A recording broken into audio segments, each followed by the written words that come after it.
मनुष्य न तो कर्मों का आरंभ किए बिना निष्कर्मता का अनुभव करता है और न कर्मों के त्यागने मात्र से सिद्धि ही को प्राप्त होता है। कर्मयोग ज्ञान योग के बिना नहीं हो सकता और ज्ञान योग कर्म योग के बिना नहीं हो सकता। ज्ञान के बिना कर्म अधूरा है और कर्म के बिना ज्ञान अधूरा है।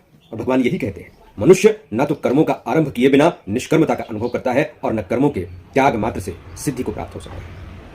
कर्म योग में कर्म करना आवश्यक है, लेकिन इसमें निष्काम भाव से कर्म करने पर ही कर्म योग की सिद्धि होती है। निष्काम भाव ज्ञान योग से आता है और ज्ञान कर्म करने से आता है।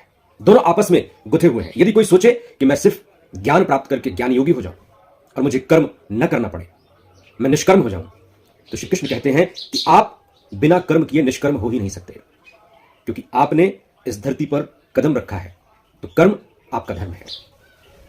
आपने कुछ कर्तव्य अपने लिए निश्चित किए थे, उन कर्तव्यों की पूर्ति के लिए ही आपने जन्म लेना स्वीकार किया, इसीलिए आप इस धरती पर आए।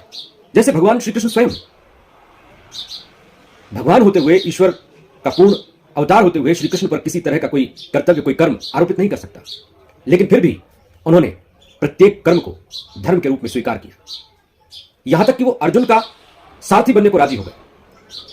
आखिर क्या जरूरत थी समस्त ऐश्वर्य के स्वामी को अर्जुन का सारथी बनना पड़े, लेकिन उन्होंने सारथी बनना स्वीकार किया, क्योंकि जो भी व्यक्ति इस धरती पर अस्तित्व में है उसे कुछ कर्म करने चाहिए, और बिना कर्म किए हुए निष्कर्म हुआ नहीं जा सकता। यही भगवान श्री कृष्ण कहते हैं।